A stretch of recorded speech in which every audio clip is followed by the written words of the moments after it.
మిత్రులందరికీ నమస్కారం. మిత్రులారా, ఈ రోజున నేను చాలా సందర్భాల్లో మైసూరు మల్లిక అడిగితే మైసూరు మల్లిక లేకపోతే చింతలూరు సన్నాలు ఇచ్చారు, చింతలూరు సన్నాలు లేకపోతే ఇది సిద్ధ సన్నాలు వాళ్ళ దగ్గర ఉన్నది ఇదే అని ఇచ్చారు అని అంటే, కొంతమంది మిత్రులు ఏది తిన్నా మంచిదే కదా అని నాకు ఫోన్ చేసి అడగడం, కొంతమంది కామెంట్లు పెట్టడం కూడా జరిగింది. దీన్ని దృష్టిలో పెట్టి అడుగు చెప్తున్నాను, మీరు గుర్తుపెట్టుకోండి. మీ దగ్గర చింతలూరు సన్నాలు లేనప్పుడు, చింతలూరు సన్నాలు లేదు మైసూరు మల్లిక ఉంది అని ఇచ్చేవాళ్ళు ఎంతమంది ఉన్నారండి? వాళ్ళు లేరు కదా.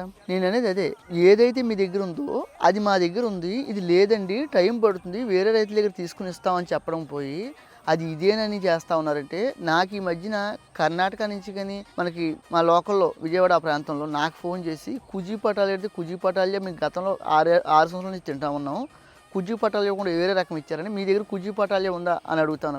నేను అదే అడుగుతాను, మీరు ఏది ఉంటే అదే ఉందని చెప్పి అదే ఇవ్వండి తప్ప అది ఇదే అని చెప్పి ఇస్తా ఉన్నారు. నేను గమనిస్తున్నాను, మీరు కూడా ఒకసారి మీరు అందరూ గమనించాలి.